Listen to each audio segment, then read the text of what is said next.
안녕하세요. 한국외국어대학교 국제지역연구센터 HK 연구교수 이광태입니다. 디지털 타임스 북방문화와 맥을 잇다 칼럼 시리즈 네 번째 섹션 중앙아시아 과거에서 미래로 GP를 맡고 있는데요. 벌써 6번째 시간입니다. 오늘은 우리나라에서 이제 몽골, 만주 이러한 족들이 이민족들이 중국을 정복해서 원나라, 청나라 이런 것들을 만들고 또 그거에 대해서 이제 관심이 있으신 분들이 우리나라에 많이 계신 것 같은데 오늘 좀 들어보신 분도 있으시겠지만 현재 이제 중국 역사학계에서 초미의 관심사인 청나라의 역사, 청사 편찬 작업과 그 배경이 된 그러한 이제 20세기 초기에 대해서 좀 간단히 설명을 좀 드리고 생각해 보는 시간을 갖고자 합니다. 중국의 역대 왕조의 역사에 대해서는 이게 나라 이름에 무슨 서, 사 이런 것들을 많이 붙이죠. 그래서 뭐 한나라 시대 한서, 당서, 그다음에 이제 원나라, 명나라 이럴 때는 원사, 명사 이렇게 역사책들이 많이 있습니다.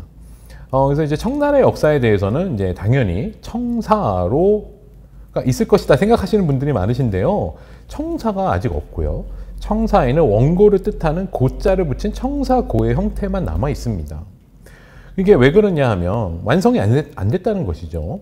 청사고라고 하는 책이 있는데 이 책을 공식적인 청사로 볼 수 없다고, 그리고 원고의 그런 지위만 부여하고 있는 것이죠.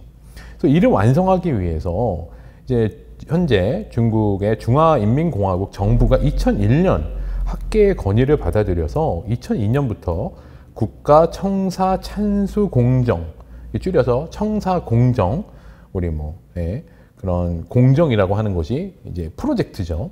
이걸 출범시키고 20년 가까이 지금 진행을 하고 해왔습니다. 그래서 소문에 의하면 곧 이게 완성이 돼서 발간을 앞두고 있다고 하는데요. 그러면 왜 하필 21세기에 청나라 역사냐 이렇게 물어보시는 사람이 있을지도 모르겠습니다. 그래서 좀 먼저 이 중국 왕조의 역사 편찬에 대해서 좀 간단히 설명을 드리고 좀 진행을 하고자 합니다. 중국의 역사 편찬에 대해서는 이른바 이제 역대수사 또는 관수정사라고 이렇게 다양한 그런 호칭이 붙어 있는 전통이라고 해야 될까요? 관습이 있습니다. 그러니까 이게 역대라고 하면 그 제너레이션이 바뀌었을 때, 그러니까 왕조가 바뀌었을 때 역사 편찬을 하는 것이죠. 네. 그 어떤 역사를 편찬할까요? 자신의 역사가 아니고 앞의 왕조의 역사를 편찬합니다. 이렇게 편찬된 그 왕조의 역사를 이제 기전체라고 하는 왕의 역사인 기 부분과 개인의 역사인 전의 부분을 합쳐서 하는 독특한 양식에 따라서 역사를 편찬하고, 이것을 이제 보통 아주 공식적인 역사에서 정사로 이렇게 지칭을 하곤 하는데요. 이런 정사의 편찬이 단순한 역사서의 작성이 아니고 굉장히 심오한 정치 작업이었다는 것이죠. 왜냐하면 새로운 왕조가 집권했을 때 이전의 왕조사를 정리함으로써 기존의 왕조 질서가 종말이 되었다. 여기서 끝났고 새로운 왕조가 탄생했다라고 하는 일종의 이제 국가 예식 같은 그런 것도 있고요. 또 새로운 왕조가 고대 하나라, 은나라, 상나라, 주나라, 그다음에 춘추 전국을 지나서 진나라, 한나라 이렇게 이어지는 중국의 이제 정통 왕조라고 해야 될까요? 그 정통성을 갖게 되었다라는 것을 선언하는 그런 또한 의미도 있었습니다. 그래서 이렇게 이제 중국 국가 공인의 왕조사를 뜻하는 정사라고 하는 것들에 대해서 이제 25사라고 하는 표현이 있습니다. 물론 이제 26사라고 하는 표현도 있고 24사라고 하는 표현도 있는데, 설명을 드리면 원래는 24사가 이제 청나라 1755년 중국 걸륭제 청나라 시기의 사고전서라고 하는 당시에 현존하는 모든 중국 그 책들을 다 모아서 만든 그 사고전서에 확립이 되어 있었습니다. 24개가 확립이 되어 있었는데 이제 25사라고 하는 것이 그 후에 추가가 되는데, 이거에 대해서는 논란이 있는 것이죠. 어떤 사람은 이제 보통 학자들은 아까 말씀드린 청사고, 청나라의 역사이지만 원고의 형태로 되어 있는 청사고를 추가해서, 왜냐하면 명사까지가 24사거든요. 명나라 다음에 청나라니까 청나라의 역사는 어떻게 되느냐, 그럼 청사고를 넣자 해서 25사로 이야기를 하곤 합니다. 특별히 이제 1970년에 중국의 공식적인 에디션이라고 해야 될까요? 중화서국 표점 교감본이 이제 청사고를 포함하고 있기 때문에 또 더욱 그러기도 합니다. 그런데 정사가 아까 말씀드린 대로 정부의 공식 발표에 의해서 바탕이 된 거라고 성립이 된다고 한다면 청사고는 해당이 안 됩니다. 그럼 뭐가 해당이 되냐? 신원사라고 하는, 그러니까 원사, 아까 그 말씀드린 이제 원나라의 역사인 원사가 아니고 거기에를 새롭게 신자를 붙여서 새로운 원나라의 역사인 신원사가 공식적인 역사서에 들어갈 수 있다는 것이죠. 그래서 아니 왜 이런 혼란이 발생을 하게 되는 걸까요? 만약에 이런 공식적인 역사의 발표의 원칙에 따르자면 정사는 25개인데 청나라의 역사는 빠지고 원나라의 역사만 2개가 생성이 되는 그런 문제가 있거든요. 이거에 대해서 이해하시기 위해서는 당시 이제 역사적인 배경을 조금 살펴볼 필요가 있을 것 같습니다. 이 청사고, 신원사 이런 것들이 반포가 되고 설명이 되었던 게 1910년, 20년대입니다.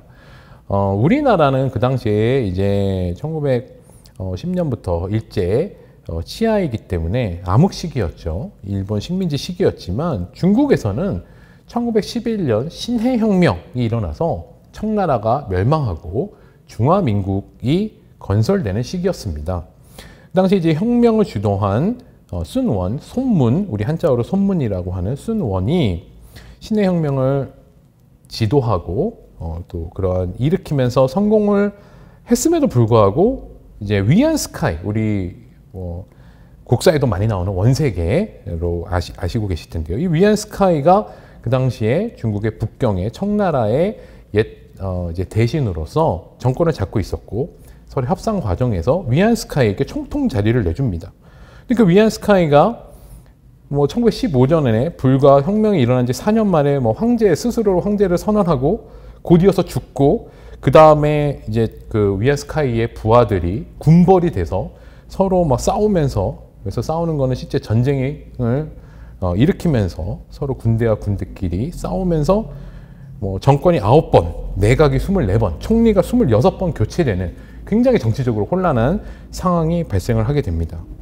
이러한 상황에서 이제 역사를 편찬하고 반포하는 것은 중요한 정통성 강화의 도구가 되었다로 알 수 있습니다. 먼저 이제 새롭게 성립된 중화민국이 청나라의 역사를 편찬함으로써 이제 자신의 정통성을 확보하려고 했던 것은 쉽게 짐작할 수 있습니다. 그것이 바로 청사고가 1914년 시작되었던 이유입니다. 그런데 말씀드린 대로 정권이 계속 교체가 되고 예산이 끊겼다가 들어왔다가 이러고 또 사람들이 떠났다 들어왔다 이러면서 제대로 청사의 이 작업이 제대로 진행이 되지 않습니다. 완전한 왕조사의 형태를 갖추지 못하고 1927년에서야 청사고의 이름으로 출간이 되게 되고요. 청사고의 편찬 책임자였던 자오 얼쉰이라고 하는 학자는 스스로 인정을 합니다. 발간기에서 정말 미완성의 작품이고 오류가 거칠고 엉성한 부분을 후대인들이 좀 고쳐줬으면 좋겠다, 이렇게 이야기를 하게 되는 것이죠. 또 청사고가 중국의 정사로 인정을 못 받게 되는데 또 다른 이유 중에 하나는 1928년에 북벌을 통해서 중국을 통일한 장개석, 장제스의 국민당 정권이 또 반대를 합니다. 그래서 청사고가 문제가 많은데 특별히 이제 그 청사고의 지필진들이 주로 청나라 관리들이었고 그렇기 때문에 신해혁명, 1911년 신해혁명과 그 주동자들에 관해서 막 반란으로 이제 기록을 하고 이런 것들이 좀 문제가 있다, 또 반대를 하죠. 그래서 청사고가 청사로 남지 못하고 대신에 그 후에 이제 국共내전 이후에 이제 중국 본토의 중화인민공화국이 성립이 되고 대만의 중화민국 정부가 성립이 되면서 각각 정통성을 내세우는데 청사 편찬을 시도합니다. 중국의 경우에는 1965년에 주은래, 조언라이 당시 총리의 주도로 이게 청사 편찬이 시도가 되었으나 결실을 맺지 못하고요. 대만에서는 1961년에 이제 청사고를 정리해서 8건짜리 청사가 만들어지는데 좀 오류가 많다 해서 역시 과연 대체한 것으로 인정받지는 못하고 있는 실정입니다. 자, 그러면 이제 청사고에 대해서 설명을 드린 거와 달리 신원사에 대해서 아까 말씀드린 새로운 원나라의 역사는 왜 갑자기 25사에 들게 된 것일까요? 이 신원사에 대해서는 그 신원사를 쓴 커샤오민, 가소민이라고 하는 분의 좀 저자를 주목할 필요가 있을 것 같습니다. 몽고 제국인 중국의 왕조였죠. 원나라의 역사서 원사에 대해서는 굉장히 이제 원나라가 멸망하고 명나라가 들어설 때 급하게 쓰여졌기 때문에 오류가 많다라고 해서 좀 그거를 시도하려고 수정하고 보완하려고 하는 노력이 있었습니다. 특별히 청나라 시기가 되면 청나라와 원나라가 비슷한 점이 많이 있었죠. 이민족이 중국 전체를 통치한 왕조였다. 또 중국의 일부가 아니고 중국 전체, 북중국과 남중국을 다 통치하는 왕조였다. 이런 점들을 들어서 청나라의 학자들이 원나라에 관심이 많았습니다. 그래서 뭐 다양하게 그 원사에 급하게 편찬이 된 원사를 수정하려고 하는 노력이 있었는데요. 그러한 전통 중에 하나로 또 볼 수가 있는 반면에 이 커샤오미라고 하는 신원사를 쓰신 분 자체가 신원사를 보면 청나라의 관직에서 오랫동안 봉직한 이유에서인지 시종일관 자신을 청나라의 신하 또 청나라는 우리의 왕조 이런 식으로 계속 쓰고 있습니다. 이러한 청나라의 신하를 자칭했는데 어떻게 중화민국에서 공식적인 정사로 인정을 받을 수 있었을까요? 아까 말씀드린 대로 중화민국의 상황이 녹록지 않았기 때문인 것으로 보여집니다. 청사고는 완성이 안 되고 있었고요. 신원사는 1919년에 완성이 되었죠. 그러자 청사고를 기다릴 수 없었던 중화민국 총통이었던 서세창, 중국어로 슈창이라고 하는 그 총통이 중국 정사의 하나로 신원사를 편입할 것을 선언합니다. 그래서 이제 그 당시에 혼란스러웠던 중화민국 정부의 정통성을 부여하는데 이용하려고 했던 것이죠. 또 다른 이유 중에 굉장히 중요한 것 중에 하나는 일본의 침략과도 연관이 깊습니다. 그러니까 1910년, 20년대에는 일본이 특별히 러인 전쟁 이후에 만주 지역에 또 장악을 하고요.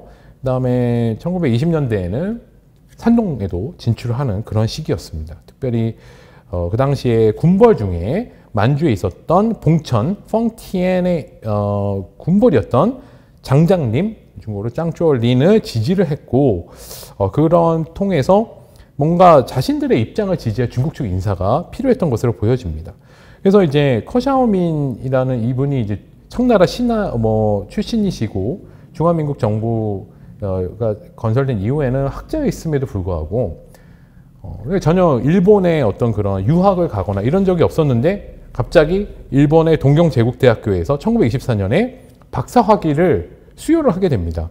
신원사를 써서 훌륭하니 박사를 주겠다라는 것입니다. 굉장히 당황스러운, 지금 생각하면 어떻게 보면은 좀 황당하기도 한데요. 이제 그 뒤에 배경을 보시면, 당시에 이제 동경제국대학교에서는 신원사가 좋은 책이지만 박사 학위를 수여할 뜻은 정도는 아니다라고 보았다고 합니다. 그런데 당시에 주중 일본 공사였던 오바타 유키치라는 인물이 이거를 이제 성사시켰다라고 하는 후대의 기록이 있습니다. 이걸 봐서 중국인의 어떤 반일 감정을 완화시키기 위해서 어떤 친일 인사가 필요했던 것이죠. 실제 1923년 시작된 이제 동방문화 사업이라고 하는 뭔가 이제 중국 측과 일본 측의 문화 협력을 통해서 중국의 반일 감정을 완화시키려고 하는 그러한 운동에 커샤오민을 이제 중국 측 위원장으로 세우고요. 어쨌든 이런 그런 일본의 지지를 통해서 또 신원사가 중국의 정사로 편입되는데 영향을 미친 것으로 보여집니다. 그래서 좀 이렇게 중국의 현재 이 청사 편찬이라고 하는 것이 그 당시에 청사고, 신원사라고 하는 두 책에 대해서 편찬 과정과 함께 뭔가 우리에게 시사하는 바는 과연 이제 중국이라고 하는 나라가 지금 현재 이제 첨예하게 미국과 갈등을 벌이고 있고, 특별히 대만이라든지 홍콩 문제, 신장 문제에 있어서 갈등을 벌이고 있는데, 이런 어떤 정통성이라는 측면, 통일 국가로서의 정통성이라는 측면에 있어서 이러한 청사 편찬, 여지껏 100년 동안 이루어지지 않는 1910년대에 시작되어서 완성되지 않은 그러한 청사를 지금 100년이 지난 지금에서 이제 완성을 함으로써 뭔가 이 중국의 정통 국가로서, 특별히 그 당시에 청나라 또 원나라 그런 이민족이 이렇게 다스리던 그러한 사상 최고 영토의 다민족 국가라고 하는 성과를 현대 중국에서 계승하려고 하는 것이 아닌가, 그렇게 우리가 생각을 하고요. 또한 그 당시에 이제 20세기 초에 청나라가 중화민국으로 전환되는 시기에 혼란스러웠던 근대 중국의 역사 전개를 떠올린다고 한다면 이러한 과정들이 더 잘 이해가 되시지 않을까 싶습니다. 그러면 중국의 역사 관점이 공식적이든 비공식적이든 우리와도 연관이 없을 것 같습니다. 중화민국이 청나라의 역사를 어떻게 다루었는지, 또 한족 민족주의가 어떻게 투영이 되었는지, 정치적 목적은 무엇인지, 어떻게 달성되었는지, 이런 것들이 청사를 통해서 볼 수가 있을 것이기 때문입니다. 그래서 우리도 좀 더 이러한 청사 공정 과정에서의 중국의 입장과 또 우리의 입장에 대해서 좀 살펴보고 어떻게 대응해야 될지 좀 논의할 필요가 있을 것 같습니다. 네, 오늘 여기서 마치도록 하겠습니다. 감사합니다.